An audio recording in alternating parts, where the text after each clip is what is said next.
ನೆರೆಮನೆಯ PUC ವಿದ್ಯಾರ್ಥಿ ಆಕೆ ಮೇಲೆ ಲೈಂಗಿಕ ದೌರ್ಜನ್ಯ ಎಸಗಲು ಒಂದಿಷ್ಟು ಯತ್ನಿಸಿದಂತೆ. ಅದರ ಜೊತೆಗೆ ಹಲ್ಲೆಯೂ ಕೂಡ ನಡೆಸಿ ಬಳಿಕ ಬೆಂಕಿ ಕೂಡ ಹಚ್ಚಿ ಪರಾರಿ ಆಗಿರುವಂಥದ್ದು ತನಿಖೆಯಲ್ಲಿ ಇದೀಗ ಪತ್ತೆ ಆಗಿರುವಂಥದ್ದು. ಆದರೂ ಕೂಡ ಆತ ದೈಹಿಕವಾಗಿ ತನಗೆ ಸಹಕಾರ ನೀಡುವಂತೆ ಪೀಡಿಸ್ತಾನೆ. ನೀನು ನನ್ನ ಜೊತೆ ಮಲಗಬೇಕು, ಲೈಂಗಿಕ ಕ್ರಿಯೆಗೆ ನೀನು ಸಹಕಾರ ಮಾಡಬೇಕು ಅಂತ ಒತ್ತಾಯ ಮಾಡ್ತಾನೆ ಅಂತೆ. ಅದ್ರ ಜೊತೆಗೆ ಪೀಡಿಸುವಂಥ ಕೆಲಸ ಮಾಡ್ತಾನೆ. ಬಳಿಕ ಆಕೆ ಮೂಗು ಮತ್ತು ಬಾಯಿ ಮುಚ್ಚಿದಂಥ ಸಂದರ್ಭದಲ್ಲಿ ಕ್ಷಣಾರ್ಧದಲ್ಲೇ ಆಕೆ ಮೂಗಿನಿಂದ ರಕ್ತ ಬರೋದಕ್ಕೆ ಆರಂಭ ಆಗಿಬಿಡುತ್ತೆ. ಸೊ ರಕ್ತ ಬರ್ತಿದ್ದ ಹಾಗೆ ಶರ್ಮಿಳಾ ಅಲ್ಲೇ ಸಾವನ್ನಪ್ಪಿರ್ತಾಳೆ. ಬೆಂಕಿ ಹೆಚ್ಚಿ ಒಂದಿಷ್ಟು ಸ್ಲೈಡ್ ಕಿಟಕಿಯಿಂದ ಮತ್ತೆ ಪರಾರಿ ಆಗೋದಕ್ಕೆ ಇಲ್ಲಿ ಆರಂಭ ಮಾಡಿಬಿಡ್ತಾಳೆ. ಹಾಯ್ ಹಲೋ ನಮಸ್ಕಾರ, ರೆಬಲ್ ಟಿವಿಯ ವಿಶೇಷ ಕಾರ್ಯಕ್ರಮಕ್ಕೆ ಸ್ವಾಗತ. ನಾನು ಸಿರಾಜ್ ವಾಲಿಕಾರ್. ರಾಮಮೂರ್ತಿ ನಗರದಲ್ಲಿ ನಡೆದಂಥ ಮಹಿಳಾ ಟೆಕ್ಕಿ ಶರ್ಮಿಳಾ ಸಾವಿನ ಪ್ರಕರಣ ಏನಿದೆಯಲ್ಲ, ಇದೀಗ ಕೊಲೆ ಅನ್ನುವಂಥದ್ದು ತನಿಖೆಯಲ್ಲಿ ದೃಢಪಟ್ಟಿದೆ. ಲೈಂಗಿಕ ದೌರ್ಜನ್ಯಕ್ಕೆ ಯತ್ನಿಸಿ ವಿಫಲನಾದಂಥ ನೆರೆ ಮನೆಯ PUC ವಿದ್ಯಾರ್ಥಿ ಆಕೆಯನ್ನು ಕೊಂದಿದ್ದು ಸಾಕ್ಷ್ಯ ನಾಶಪಡಿಸಲು ಒಂದಿಷ್ಟು ಸಾಕ್ಷಿಗಳನ್ನು ಸಂಪೂರ್ಣವಾಗಿ ನಾಶಪಡಿಸಲು ಮನೆಗೆ ಬೆಂಕಿ ಹಚ್ಚಿರುವುದು ಬೆಳಕಿಗೆ ಬಂದಿದೆ. ನೋಡಿ, ಇತ್ತೀಚೆಗೆ ರಾಮಮೂರ್ತಿ ನಗರದಲ್ಲಿ ನಡೆದಂಥ ಮಹಿಳಾ ಟೆಕ್ಕಿ ಶರ್ಮಿಳಾ ಸಾವಿಗೆ ನೆರೆಮನೆಯ PUC ವಿದ್ಯಾರ್ಥಿ ಆಕೆ ಮೇಲೆ ಲೈಂಗಿಕ ದೌರ್ಜನ್ಯ ಎಸಗಲು ಒಂದಿಷ್ಟು ಯತ್ನಿಸಿದಂತೆ. ಅದರ ಜೊತೆಗೆ ಹಲ್ಲೆಯೂ ಕೂಡ ನಡೆಸಿ ಬಳಿಕ ಬೆಂಕಿ ಕೂಡ ಹಚ್ಚಿ ಪರಾರಿ ಆಗಿರುವಂಥದ್ದು ತನಿಖೆಯಲ್ಲಿ ಇದೀಗ ಪತ್ತೆ ಆಗಿರುವಂಥದ್ದು. ಈ ಸಂಬಂಧ ಕೊಡಗು ಜಿಲ್ಲಾ ವಿರಾಜಪೇಟೆ ಮೂಲದ ಕರ್ನಾಲ್ ಕುರೈ ಎಂಬಾತ 18 ವರ್ಷದ ಯುವಕ ಇದ್ದಾನೆ. ಈಗ ಬಂಧಿಸಲಾಗಿದೆ. ಆರೋಪಿ ಜನವರಿ 3ರಂದು ಶರ್ಮಿಳಾ ಮನೆ ಮೇಲೆ ಒಂದಿಷ್ಟು ಆ ಮಹಿಳೆ ಮೇಲೆ ಒಂದಿಷ್ಟು ಹಲ್ಲೆಯನ್ನು ಮಾಡ್ತಾನೆ. ಸಂಪೂರ್ಣವಾಗಿ ಸಾಕ್ಷಿಗಳನ್ನು ನಾಶಪಡಿಸುವಂಥ ಕೆಲಸವೂ ಕೂಡ ಮಾಡ್ತಾನೆ. ಯಾಕೆ ಅಂತಂದರೆ ಹೊಡೆದಿರುವಂಥದ್ದು, ಅದರ ಜೊತೆಗೆ ಮನೆಗೆ ಬಂದಂಥ ಸಾಕ್ಷಿಗಳನ್ನಾಗಿರ್ಬೋದು, ಸಹಜ ಸಾವು ಅನ್ನುವಂಥ ರೀತಿಯಾಗಿ ಬಿಂಬಿಸೋದಕ್ಕೆ ಬೆಂಕಿ ಹಚ್ಚುವಂಥ ಕೆಲಸವನ್ನು ಮಾಡ್ತಾನೆ ಅಂತ ಅಧಿಕಾರಿಗಳು ಇದೀಗ ತಿಳಿಸಿರುವಂಥದ್ದು. ನೋಡಿ, ಮಂಗಳೂರಿನ ಕಾವೂರು ಮೂಲದ ಶರ್ಮಿಳಾ 1.5 ವರ್ಷದಿಂದ ಸುಬ್ರಹ್ಮಣ್ಯ ಲೇಔಟ್ನ ಅಪಾರ್ಟ್ಮೆಂಟ್ನಲ್ಲಿ ಸ್ನೇಹಿತೆ ಜೊತೆ ವಾಸವಾಗಿರ್ತಾಳೆ. ಸಮೀಪದ ಸಾಫ್ಟ್ವೇರ್ ಕಂಪನಿಯಲ್ಲಿ ಕೆಲಸ ಮಾಡಿಕೊಂಡು ಜೀವನವನ್ನು ನಡೆಸ್ತಿರ್ತಾಳೆ. ರಜೆಗಂತ ಈಕೆ ಸ್ನೇಹಿತೆ ಊರಿಗೆ ಅಂತ ತೆರಳಿರ್ತಾರೆ. ಸೊ ಹೀಗಾಗಿ ಮನೆಯಲ್ಲಿ ಒಬ್ಬರೇ ಇದ್ರು ಅನ್ನೋದು ಗೊತ್ತಾಗ್ಬಿಡುತ್ತೆ ಈ ಯುವಕನಿಗೆ. ಸೊ ಪಕ್ಕದ ಫ್ಲಾಟ್ನಲ್ಲಿ ತಾಯಿ ಜೊತೆ ವಾಸವಾಗಿದ್ದಂಥ ಆರೋಪಿಗೆ ಶರ್ಮಿಳಾ ಮತ್ತು ಆಕೆ ಸ್ನೇಹಿತೆ ಪರಿಚಯವಿತ್ತು ಅನ್ನುವಂಥದ್ದು ಅಧಿಕಾರಿಗಳು ತಿಳಿಸಿರುವಂಥದ್ದು.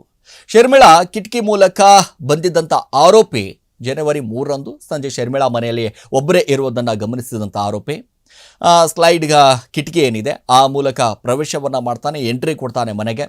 ಸೊ ಬಂದಂಥ ಸಂದರ್ಭದಲ್ಲಿ ನೇರವಾಗಿ ಶರ್ಮಿಳಾನನ್ನು ತಬ್ಬಿಕೊಂಡು ಬಿಡ್ತಾನೆ. ಗಾಬರಿಗೊಂಡಂಥ ಆಕೆ ಜೋರಾಗಿ ಒಂದಿಷ್ಟು ಕೂಗೋದಕ್ಕೆ ಆರಂಭ ಮಾಡಿಬಿಡ್ತಾಳೆ. ಏಯ್ ಬಿಡು ಯಾರು ನೀನು ಅನ್ನುವಂಥ ಲೆಕ್ಕಾಚಾರದಲ್ಲಿ ಹೇಳ್ತಾಳೆ. ಆದರೆ ಆತನನ್ನು ದೂರ ತಳ್ಳಿಬಿಡ್ತಾಳೆ. ಆದರೂ ಕೂಡ ಆತ ದೈಹಿಕವಾಗಿ ತನಗೆ ಸಹಕಾರ ನೀಡುವಂತೆ ಪೀಡಿಸ್ತಾನೆ.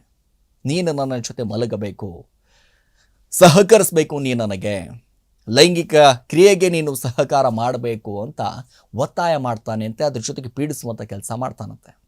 ಆಗ ಕೋಪಗೊಂಡಂಥ ಶರ್ಮಿಳಾ ಆರೋಪಿಗೆ ಎಚ್ಚರಿಕೆ ನೀಡುವಂಥ ಕೆಲಸ ಮಾಡ್ತಾಳೆ. ಮನೆಯಿಂದ ನೀನು ಹೊರಗೆ ಹೋಗ್ಬಿಡು ಅಂತ ಎಚ್ಚರಿಕೆ ಕೂಡ ಕೊಡ್ತಾಳೆ. ಅದರಿಂದ ವಿಚಲಿತಗೊಂಡಂಥ ಆರೋಪಿ ಏಕಾಏಕಿ ಶರ್ಮಿಳಾ ಮೇಲೆ ಹಲ್ಲೆ ಮಾಡೋದಕ್ಕೆ ಆರಂಭ ಮಾಡ್ತಾನೆ. ಅದರ ಜೊತೆಗೆ ಕುತ್ತಿಗೆ ಮತ್ತು ಕೈಗಳಿಗೆ ಗಾಯ ಆಗ್ಬಿಡುತ್ತೆ. ಬಳಿಕ ಆಕೆ ಮೂಗು ಮತ್ತು ಬಾಯಿ ಮುಚ್ಚಿದಂಥ ಸಂದರ್ಭದಲ್ಲಿ ಕ್ಷಣಾರ್ಧದಲ್ಲೇ ಆಕೆ ಮೂಗಿನಿಂದ ರಕ್ತ ಬರೋದಕ್ಕೆ ಆರಂಭ ಆಗಿಬಿಡುತ್ತೆ. ಸೊ ರಕ್ತ ಬರ್ತಿದ್ದ ಹಾಗೆ ಶರ್ಮಿಳಾ ಅಲ್ಲೇ ಸಾವನ್ನಪ್ಪಿರ್ತಾಳೆ. ರಕ್ತ ಆಕೆ ಬಟ್ಟೆ ಮೇಲೆ ಬಿದ್ದಿತ್ತು.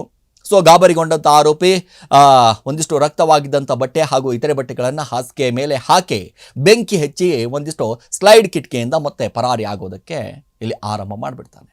ಇದು ಎಲ್ಲವೂ ಕೂಡ ಪೊಲೀಸ್ ಅಧಿಕಾರಿಗಳು ಒಂದಿಷ್ಟು ನೀಡಿರುವಂಥ ಮಾಹಿತಿ. ಸೊ ವೈದ್ಯಕೀಯ ವರದಿಯಲ್ಲಿ ಸಂಪೂರ್ಣವಾಗಿ ಬಹಿರಂಗ ಆಗಿದೆ. ನೋಡಿ, ಶಾರ್ಟ್ ಸರ್ಕ್ಯೂಟ್ನಿಂದ ಉಂಟಾದಂಥ ಬೆಂಕಿಯಿಂದ ಉಸಿರುಗಟ್ಟಿ ಶರ್ಮಿಳಾ ಮೃತಪಟ್ಟಿರಬಹುದು ಅಂತ ಹೇಳಲಾಗ್ತಾ ಇತ್ತು. ಆದರೆ ಮರಣೋತ್ತರ ಪರೀಕ್ಷೆಯಲ್ಲಿ ಆಕೆ ಕುತ್ತಿಗೆ ಭಾಗ ಹಾಗೂ ಕೈಗಳ ಮೇಲೆ ಬಲವಾದ ಗಾಯಗಳಾಗಿದ್ವು ಅನ್ನುವಂಥದ್ದು ಪತ್ತೆ ಆಗುತ್ತೆ. ವೈದ್ಯರು ಶರ್ಮಿಳಾ ಬೆಂಕಿಯ ಹೊರಗೆಯಿಂದ ಪ್ರಜ್ಞೆ ಕಳ್ಕೊಂಡಿಲ್ಲ, ಅದಕ್ಕಿಂತ ಮೊದಲೇ ಈಕೆ ಮೇಲೆ ಹಲ್ಲೆ ನಡೆಸಿ ಉಸಿರುಗಟ್ಟಿಸಿ ಕೊಲ್ಲಲಾಗಿದೆ. ಜೊತೆಗೆ ಆಕೆ ಮೇಲೆ ಲೈಂಗಿಕ ದೌರ್ಜನ್ಯ ಎಸಗಲು ಒಂದಿಷ್ಟು ಪ್ರಯತ್ನವೂ ಕೂಡ ನಡೆದಿದೆ, ಹಲ್ಲೆ ಆಗಿರುವ ಸಾಧ್ಯತೆ ಇದೆ ಅಂತ ಮಾಹಿತಿ ಕೊಡುವಂಥ ಕೆಲಸ ವೈದ್ಯರು ಮಾಡ್ತಾರೆ. ನೋಡಿ, ಇಲ್ಲಿ ಏನಾಗೋಗ್ಬಿಟ್ಟಿದೆ ಅಂತಂದರೆ ಟೆಕ್ಕಿ ಮೇಲೆ ಪ್ರೇಮಾಂಕುರ ಆಗೋಗ್ಬಿಟ್ಟಿದೆ ಈ ಆರೋಪಿಗೆ. ಮೊದಲನೇದಾಗಿ ಇವನ ಮೇಲೆ ಸಿಕ್ಕಾಪಟ್ಟೆ ಪ್ರೀತಿ ಪ್ರೇಮ ಅನ್ನುವಂಥದ್ದು ಹಿಂಗಾಗೋಗ್ಬಿಟ್ಟಿದೆ ಅಂತಂದರೆ ಇತ್ತೀಚೆಗೆ ಅದು ಏನೋ ಗೊತ್ತಿಲ್ಲ, ಯಾರ ಮೇಲೆ ಯಾವಾಗ ಏನು ಬೇಕಾದರೂ ಕೂಡ ಪ್ರೇಮಾಂಕುರ ಆಗಬಹುದು ಅನ್ನುವಂಥದ್ದು ಇತ್ತೀಚಿನ ದಿನಗಳಲ್ಲಿ ತಿಳಿತಾ ಇರುವಂಥದ್ದು. ಟೆಕ್ಕಿ ಮೇಲೆ ಪ್ರೇಮಾಂಕುರ ಆಗೋಗ್ಬಿಟ್ಟಿದೆ ಅವನಿಗೆ. ತನಿಖೆ ಆರಂಭಿಸಿದ ಪೊಲೀಸ್ ಅಧಿಕಾರಿಗಳು ಫ್ಲಾಟ್ನಲ್ಲಿದ್ದಂಥ ಕೆಲ ಆಸಾಂ ಮೂಲದ 4-5 ಮಂದಿ ಯುವಕರನ್ನ ವಶಕ್ಕೆ ಪಡೆದು ಒಂದಿಷ್ಟು ವಿಚಾರಣೆಯನ್ನು ನಡೆಸ್ತಾರೆ. ಬಳಿಕ ಅನುಮಾನದ ಮೇರೆಗೆ ಈ ಆರೋಪಿಯನ್ನ ವಶಕ್ಕೆ ಪಡೆದು ವಿಚಾರಣೆ ನಡೆಸಿದಂತಹ ಸಂದರ್ಭದಲ್ಲಿ ಸತ್ಯವನ್ನ ಬಾಯ್ಬಿಟ್ಟುವಂತ ಕೆಲಸ ಮಾಡಿದ್ದಾನೆ. ನನಗೆ ಆಕೆ ಮೇಲೆ ಪ್ರೇಮಾಂಕುರವಾಗಿತ್ತು, ಆಕೆ ನಿರಾಕರಿಸಿದಳು ಅನ್ನುವಂಥದ್ದು ಈ ಆರೋಪಿ ಏನಿದಾನಲ್ಲ ಎಲ್ಲವೂ ಕೂಡ ಹೇಳುವಂತ ಕೆಲಸ ಮಾಡ್ತಾನೆ. ನೋಡಿ, ಈಗ ಅಸಹಜ ಸಾವು ಪ್ರಕರಣ ದಾಖಲಿಸಿಕೊಂಡಂತ ರಾಮಮೂರ್ತಿ ನಗರ ಠಾಣೆ ಪೊಲೀಸ್ ಅಧಿಕಾರಿಗಳು ಇದೀಗ ಕೊಲೆ ಪ್ರಕರಣ ದಾಖಲಿಸಿಕೊಂಡು ಆರೋಪಿಯನ್ನ ಬಂಧಿಸುವಂತ ಕೆಲಸ ಮಾಡ್ತಾರೆ. ಸೊ ಈಗ ತನಿಖೆಯು ಕೂಡ ಮುಂದುವರೆಸಿದ್ದಾರೆ. ಇವನೇ ಮಾಡಿದ್ದು ಅನ್ನೋದು ಕನ್ಫರ್ಮ್ ಆದ ನಂತರ ಕೊಲೆ ಪ್ರಕರಣ ದಾಖಲಿಸಿಕೊಂಡು ಆರೋಪಿಯನ್ನ ಬಂಧಿಸುವಂತ ಕೆಲಸ ಮಾಡಿದ್ದಾರೆ. ಸೊ ಮೊದಲಿಗೆ ಹೆಂಗಾಗ್ಬಿಟ್ಟಿತ್ತು ಅಂತಂದ್ರೆ ಶರ್ಮಿಳಾ ಸಾವು ಶಾರ್ಟ್ ಸರ್ಕ್ಯೂಟ್ನಿಂದ ಆಗೋಗ್ಬಿಟ್ಟಿದೆ, ಹಂಗಾಗೋಗ್ಬಿಟ್ಟಿದೆ, ಹಿಂಗಾಗೋಗ್ಬಿಟ್ಟಿದೆ ಅಂತ ನಾವೆಲ್ಲರೂ ಕೂಡ ಊಹೆ ಮಾಡಿದ್ವಿ. ಆದರೆ ಅದರ ಅಸಲಿಯತ್ತು ಒಂದಿಷ್ಟು ಪೊಲೀಸ್ ಅಧಿಕಾರಿಗಳು ತನಿಖೆ ಮಾಡಿದಂಥ ಸಂದರ್ಭದಲ್ಲಿ ಬಟಾ ಬಯಲಾಗಿದ್ದು ಇಲ್ಲಿ ಪ್ರೇಮಾಂಕುರ ಆಗಿತ್ತು ಕಣ್ರಿ. ನೋಡಿ, ಸರಿ ಸುಮಾರು 18 ವಯಸ್ಸು. ಆ 18 ವಯಸ್ಸಿನಲ್ಲಿ ಪ್ರೇಮಾಂಕುರ ಆಗಿದೆ. 34 ವರ್ಷದ ಮಹಿಳೆಯ ಮೇಲೆ ಪ್ರೇಮಾಂಕುರ ಹಾಕಿ ಅವಳು ಜೊತೆ ದೈಹಿಕವಾಗಿ ಸಂಪರ್ಕ ಮಾಡಬೇಕು, ಲೈಂಗಿಕವಾಗಿ ಅವಳನ್ನು ಬಳಸ್ಕೊಳ್ಬೇಕು ಅನ್ನುವಂಥ ಮನಸ್ಥಿತಿಯಲ್ಲಿ ಇದ್ದಂಥ ಇವನಿಗೆ ನೋಡಿ ಎಂಥ ಪರಿಸ್ಥಿತಿ, ಎಂಥ ಸಮಾಜ ಎಲ್ಲಿ ಹೋಗ್ತಾ ಇದೆ ಗೊತ್ತಾಗ್ತಾ ಇಲ್ಲ. ಈಗ ಪೊಲೀಸರು ಆರೋಪಿಯನ್ನು ಬಂಧಿಸಿದ್ದಾರೆ, ತನಿಖೆ ಮುಂದುವರಿಸಿದ್ದಾರೆ. ಅದು ಏನಾಗುತ್ತೋ ಅನ್ನೋದನ್ನು ಕಾದು ನೋಡಬೇಕಾಗಿದೆ. ಇದಾಗಿತ್ತು ಇವತ್ತಿನ ವಿಶೇಷ. ನಿರಂತರ ಸುದ್ದಿಗಾಗಿ ನೋಡ್ತಾ ಇರಿ ರೆಬೆಲ್ ಟಿವಿ.